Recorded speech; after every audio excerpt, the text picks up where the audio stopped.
अच्छी बात है। हम तो ये कहते हैं कि गाय को नेशनल एनिमल डिक्लेयर करें। गाय गाय हमारे करोड़ों हिंदू भाइयों की आस्था है। जो गाय माता पहले से ही नाम है, उनको माता के रूप में हम सब लोग जानते ही हैं।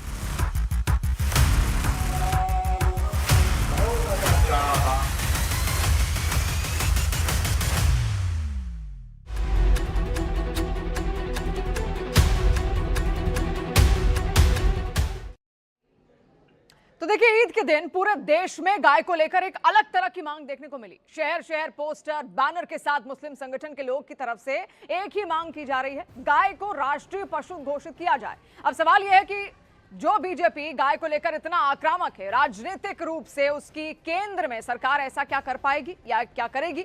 मुस्लिम संगठन और विपक्षी दल लगातार गाय को राष्ट्रीय पशु घोषित करने की मांग कर रहे हैं। गाय को राष्ट्रीय पशु का दर्जा देने की मांग समय समय पर देखिए उठाती जाती रही है, लेकिन आधिकारिक तौर पर अब तक ऐसा कोई निर्णय सामने नहीं लिया गया। केंद्रीय मछली पालन, पशुपालन और डेयरी मंत्रालय के राज्य मंत्री एसपी सिंह बघेल ने बाकायदा इस पर पूछे गए सवाल पर लिखित जवाब में यह बताया था कि संविधान के अनुच्छेद 246 भाग 3 के मुताबिक संघ और राज्यों के बीच विधायी शक्तियों के बंटवारे में पशुओं का संरक्षण ऐसा विषय है जिस पर कानून बनाने का अधिकार सिर्फ राज्य की विधानसभाओं के पास ही है। तो सरकार भले ही गाय को राष्ट्रीय पशु घोषित नहीं करने के पीछे संवैधानिक वजह यहां पर बताए, लेकिन विपक्ष का यह आरोप है कि वो ऐसा जानबूझकर नहीं करना चाहती ताकि इसी बहाने गाय पर राजनीति होती रहे। तो आप देखिए, लगातार जितने अब मुस्लिम संगठन के लोग भी बाकायदा यहां पर हैं, बकरीद के बाद से मांग यहां पर पुरजोर तरीके से उठने लगी थी कि गाय को राष्ट्रीय पशु यहां पर घोषित किया जाए, लेकिन इसको लेकर बाकायदा सरकार की ओर से पहले ही सदन में जवाब दिया जा चुका है, जहां पर ये जितनी भी ताकतें हैं वो राज्यों के पास होती हैं और राज्य ही ऐसा कर सकते हैं, तब जाकर ही सरकार यहां पर कोई फैसला ले पाएगी। लेकिन उसको लेकर ये अलग अलग तस्वीरें आप देखिए, बाकायदा पोस्टर्स लेकर जितने भी हिंदूवादी संगठन के लोग हैं या फिर मुस्लिम पक्ष भी अगर यहां पर है, उनका सीधे साफ तौर पर कहना है कि अब वक्त आ चुका है कि गाय को राष्ट्रीय पशु यहां पर घोषित किया जाए। लेकिन देखिए, जब भी राष्ट्रीय पशु यहां पर घोषित होता है, उसको लेकर कई नियम भी निकल कर सामने आते हैं। पूरी संवैधानिक प्रक्रिया है, सीधे कोई भी काम ऐसे नहीं किया जा सकता। क्या क्या चुनौतियां आ रही हैं, क्यों ऐसा नहीं हो पा रहा है, उसको भी हम यहाँ पर बारीकी से समझेंगे। और समाजवादी पार्टी और आरजेडी ने भी देखिए गाय को राष्ट्रीय पशु घोषित करने और सभी बीफ फैक्ट्रियों को भी बंद करने की मांग की है। ये कहते हैं कि गाय को नेशनल एनिमल डिक्लेयर करें। गाय हमारे करोड़ों हिंदू भाइयों की आस्था है। हम मुसलमान इसी वजह से उसका इस्तेमाल नहीं करते कि हमारे हिंदू भाइयों की धार्मिक आस्था को कोई ठेस ना पहुंचे, तो बंद होनी चाहिए। हिंदू हो, मुसलमान हो, सिख हो, ईसाई हो, सिर्फ हमारी नहीं, पूरे देशवासियों के एक आवाज निकल रही है, अविलंब जितना जल्दी हो गाय को राष्ट्रीय पशु घोषित करो, करो करो, करना होगा, बड़ा आंदोलन होगा इसके लिए। मैं आपके माध्यम से तमाम लोगों से आह्वान करना चाहता हूं कि आप आइए हमारे साथ, हम सब लोग मिलकर के एक बड़ा आंदोलन करेंगे। तो देखिए, मांग यहां पर देश भर से निकल कर सामने आ रही है और जयपुर में भी एक तस्वीर आपको दिखाते हैं। जयपुर में नमाज के बाद गाय को राष्ट्रीय पशु घोषित करने की मांग को लेकर किए गए प्रदर्शन पर राजस्थान के गृह राज्य मंत्री जवाहर सिंह बेड़म ने देखिए एक बयान दिया। क्या कहा, सुनिए। देखिए, सरकार के समक्ष आंदोलन करना, अपनी मांग उठाना, बात रखना एक लोकतांत्रिक प्रक्रिया है, लेकिन उस आंदोलन को हाईजैक करके उसमें ऐसे शब्दों का प्रयोग करना जो स्वयं को भी उनको कलंकित करते हैं और राजस्थान की परंपरा और संस्कृति को भी कलंकित करने का काम करते हैं, ऐसे शब्दों का उपयोग किसी को भी बर्दाश्त। तो पूरी खबर आपने समझ ली, सारी प्रतिक्रियाएं आपने यहां पर समझ ली, सुन भी ली। अब सबसे बड़ा सवाल यही है कि क्या अचानक से मांग आकर इतनी ज्यादा तेज और मुखर रूप से यहां क्यों उठ रही है और गाय को राष्ट्र पशु का दर्जा यहां पर अब तक क्यों नहीं दिया जा रहा है? इन तमाम चुनौतियों को हम यहां पर समझेंगे और इसी के साथ हम एक बहस की शुरुआत भी यहां पर इस वक्त कर रहे हैं। हमारे सारे मेहमान इस वक्त हमारे साथ जुड़ चुके हैं। अनंत विजय जी हैं, वरिष्ठ पत्रकार हैं, बहुत स्वागत आपका। धर्मेंद्र यादव जी इस वक्त हमारे साथ जुड़ चुके हैं, समाजवादी पार्टी का पक्ष रखेंगे, आपका स्वागत। शादाब चौहान जी AIMIM से हैं, आपका भी बहुत बहुत स्वागत। अमितोष पारेख विश्व हिंदू परिषद से हैं, आपका भी बहुत बहुत स्वागत। अमितोष जी, अब जिस तरीके से मांग आपने देखा, हर तरफ से, चाहे मुस्लिम पक्ष रहा हो, हिंदू पक्ष रहा हो, सब कह रहे हैं अब तो घोषित कर दो राष्ट्र माता का, जो राष्ट्रीय पशु का जो दर्जा है अब दे दो वो गौ माता को। तो अब भी आपको लगता है क्या चुनौतियां सामने आ सकती हैं और अचानक से इतने मुखर रूप से ये मांग आकर उठी कैसे? सबसे पहला सवाल यही। बहुत बहुत धन्यवाद शिवांगी जी। देखिए, गाय जो पशु मानते हैं उनकी मानसिकता वहीं पर ही हमें सबको समझ में आ जाती है। और गाय हिंदू के लिए ऋग्वेद की अब हम बात करेंगे तो वो एक माता की तरह है, वो अगण्य है और लगातार हिंदू ने उसको उस तरह से पूजा है। एक नेशनल और रीजनल कभी भी सेंटिमेंट्स को क्लियर नहीं कर सकते। हिंदू का सेंटिमेंट से माननीय न्यायालयों के द्वारा भी लगातार तरीके से कहा गया है। विभिन्न राज्यों में काउ स्लॉटर कैटल स्लॉटर्स एक्ट्स बने हुए हैं जहां पे गाय को काटना प्रतिबंधित है और जहां पे गाय को काटने पे पनिशमेंट दिया गया है। बकरे ईद से पहले एक मांग लगातार उठी थी कि क्यों नहीं काटेंगे, हमारे मजहब के अंदर में ये हलाल है, हराम नहीं है, हम काटेंगे, हम कुर्बानी देंगे। तो cattle slaughter act West Bengal में और मद्रास हाईकोर्ट ने लगातार तरीके से अपने जजमेंट में कहा मोहम्मद हनीफ कुरैशी से, नो, कैटल और स्लॉटर को आप अलाउ नहीं कर सकते। Slaughtering of cow is not a fundamental right. अब मुझे एक बात बता दीजिए, जो इसको पशु मानते हैं, जो कुरान के अंदर में इसको हलाल मानते हैं और जो उसके लिए कोर्ट में जाते हैं और कोर्ट को मोहम्मद हनीफ कुरैशी से लेकर 1958 से लेकर 2026 में यह कहना पड़ता है कि आपको स्लॉटर करने का राइट नहीं है, तो उनकी मानसिकता क्या है। अब मैं आता हूं दूसरी बात पे कि राष्ट्रीय पक्षी कौन है देश का, पिकॉक है और मोर है। तो राष्ट्रीय पक्षी तो घोषित हो चुका है, चाहे वो वाइल्ड लाइफ प्रोटेक्शन एक्ट 1972 में शेड्यूल 1 की लिस्ट के अंदर में एक नेशनल पक्षी है।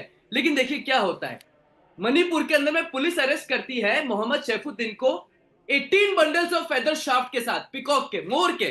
दूसरा उदाहरण मैं देता हूं हैदराबाद का, मोहम्मद मुजफ्फर हुसैन, मीर अहमद मीर, अब्दुल बिन साहिन, साहिद बिन मोहम्मद, मसूद बिन मोहम्मद, ये इलीगल स्लॉटर में मोर के पकड़ में आते हैं। 4 person arrested in Akhnoor Jammu and Kashmir, नाम है इश्तियाक अहमद, सैफुद्दीन हुसैन, मोहम्मद फारूक, मोहम्मद तो फारूक जी, सवाल देखिए यहाँ पर ये है कि क्या दिक्कतें आ रही हैं। अब तो सब जगह मांग यही हो रही थी कि राष्ट्रीय पशु यहाँ पर घोषित हो जाना चाहिए गाय को, तो क्या उसमें कोई चुनौतियां आपको लग रही हैं? अब तो हर कोई मांग कर रहा है, आप अच्छी खासी यहाँ पर नॉलेज रखते भी है संविधान की, तो इसलिए भी मैं आपसे पूछ रही हूँ। हाँ, मैं इसीलिए उसको बता रहा हूँ कि दिक्कत की बात ही नहीं, बात है कि इसका इनके सेंटिमेंट से कोई लेना देना ही नहीं है।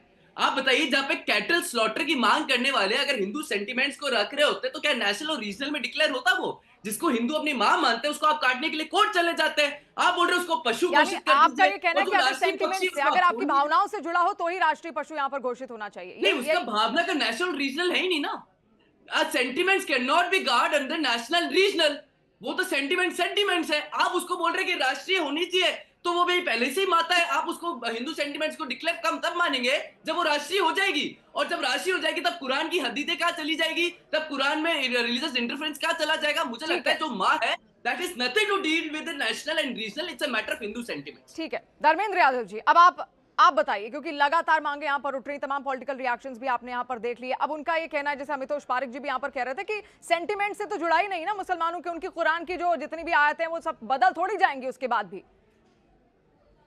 शिवानी पांडे जी जो सेंटिमेंट की बात परितोष भाई बार बार कर रहे हैं, देश को ये समझना चाहिए कि भारतीय जनता पार्टी का सेंटिमेंट गाय माता के साथ है या नहीं। भारतीय जनता पार्टी का सेंटिमेंट हमारे सनातन से है कि नहीं है। भारतीय जनता पार्टी का सेंटिमेंट हिंदुओं से है कि नहीं है। भारतीय जनता पार्टी का सेंटिमेंट शंकराचार्य से है कि नहीं है। आज आपके डिबेट में मैं नहीं देख पा रहा हूं कि भारतीय जनता पार्टी कोई प्रवक्ता बैठा हुआ है। अगर उनके सेंटिमेंट में होता, उनके योजना में होता, उनके मैनिफेस्टो में होता, तो आज देश के सामने बैठ करके अपनी बात रख रहे होते और आप परितोष जी से नहीं पूछते कि गाय को माता घोषित करना चाहिए, कोई टेक्निकल पेचीदगी है क्या, कोई संवैधानिक पेचीदगी है क्या। लेकिन आज भारतीय जनता पार्टी का मैदान छोड़ के भाग जाना इस बात का द्योतक है कि भारतीय जनता पार्टी गाय को माता नहीं मानती है। इसके मैंने उदाहरण बहुत सारे डिबेट्स में बताए हैं, आपकी डिबेट में दोबारा बता देता हूं। आपके मुताबिक गाय को माता नहीं माना जाता है भारतीय जनता पार्टी की ओर से। एक बार ले लूं, चलिए बोलिए अपनी बात रखिए। भारतीय जनता पार्टी, परितोष भाई तेलंगाना चले गए, हैदराबाद चले गए, लेकिन वेस्ट बंगाल नहीं गए। भारतीय जनता पार्टी में वेस्ट बंगाल में भारतीय जनता पार्टी की सरकार है और गाय को काटने की अनुमति भारतीय जनता पार्टी के सरकार ने दिया है। तो हम ये इनसे जानना चाहते हैं कि क्या गाय को माता मानते हैं या अपनी माता को कटवाने का फरमान जारी करते हैं। जुड़े हुए AIMIM के, उनका पक्ष जानना भी बहुत ज्यादा जरूरी है। शादाब जी, किस तरीके से आप देख रहे हैं? और अचानक मैं समझना चाहूंगी, पहले से तो मांग तो थी ही कि राष्ट्रीय पशु गाय को घोषित किया जाए, लेकिन एकदम से बकरीद के बाद से एकदम से मुखर रूप से हर कोई यहाँ पर सामने आने लगा, सिग्नेचर्स के साथ, पोस्टर के साथ। जितने मुस्लिम भाई हैं वो भी यहाँ पर एकत्रित हुए, जो हिंदू संगठन के लोग हैं वो भी यहाँ पर एकत्रित हुए। उनकी भी यही मांग थी कि अब गाय को राष्ट्र पशु घोषित कर देना चाहिए। ये अचानक मांग के पीछे भी क्या कोई साजिश है या ये सही मांग है? नहीं, देखिए, ये मांग सही और गलत की बात नहीं है। ये मांग मुसलमानों ने इसलिए की है क्योंकि ये लगातार आरोप लगता रहा कि भाई आप लोग गाय की कुर्बानी करते जबकि हम लोग करते नहीं। तो उस चीज पे सरकार जो है एक ही बार एक फैसला ले ले और उससे हमारे हिंदू भाइयों की आस्था को ठेस पहुंचाने से हमें कोई लाभ तो मिलने वाला है नहीं है। और ना ही हमारा ये लक्ष्य है। दूसरी चीज ये है कि सरकार को 2-3 चीजें स्पष्ट करनी चाहिए, और ये बड़ी विडंबना है कि बीजेपी का प्रवक्ता उपलब्ध नहीं है। सबसे पहले तो जो किसान गो पालन करते हैं, चाहे वो किसी धर्म जाति संप्रदाय के हैं, उनको दूध देने वाली गाय के बाद जब वो बेचना चाहते हैं तो वो उसमें सरकार खरीद करके उन गायों का संरक्षण करे।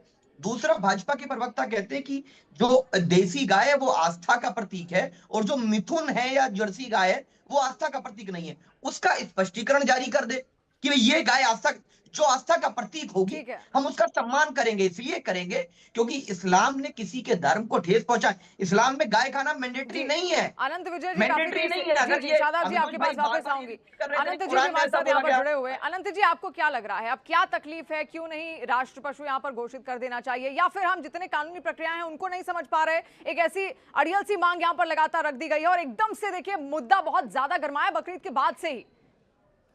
देखिए शिवानी जी, ये देखना बड़ा प्रीतिकर है कि आज मुस्लिम समुदाय के कुछ नेताओं को हिंदू सेंटिमेंट्स की फिक्र हो गई है, और अच्छा लगता है ये देखना। ये राष्ट्र के मजबूती के लिए आवश्यक है कि एक दूसरे समुदाय के लोग एक दूसरे के सेंटिमेंट्स का ध्यान रखें।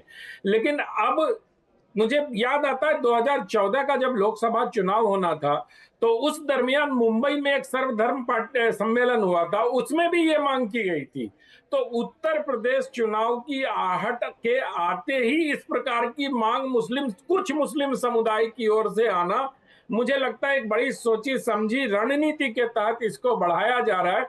गाय को राष्ट्रीय पशु घोषित करने की आवश्यकता क्या है? गाय तो हमारी जिंदगी का अंग है, हमारी रोजमर्रा की जिंदगी में सुबह से लेकर शाम तक गाय, और खासतौर पे जो गैंजेस का बेसिन है, जो गंगा का कछार है, उसमें जो गाय की महत्ता है, उस महत्ता को वो हमारी जिंदगी से जुड़ा हुआ है। उसके लिए किसी राष्ट्रीय पशु जब हम आप सबके लिए ये मैं कह रही हूँ, जब हम गाय की इतनी बात ही कर रहे हैं, सड़कों पर इतनी सारी गाय टहलती हैं, उनका तो कोई किसी को कोई फिक्र नहीं होती, उनको तो कोई नहीं देखता, वो कचरा खा रही होती है, उनको क्यों नहीं गौशालाओं में डाला जा रहा? पहले उनके संरक्षण की जिम्मेदारी, और अगर बहुत ज्यादा उनकी आबादी हो रही है तो उसको भी कैसे बैलेंस किया जाए, ये सबसे अहम मुद्दे हैं। उसके बाद राष्ट्रीय पशु का ये मुद्दा यहाँ पर आता है। आप सब लेकिन हमारे साथ जुड़े, बहुत बहुत शुक्रिया आप सभी का यहाँ पर जुड़ने के लिए।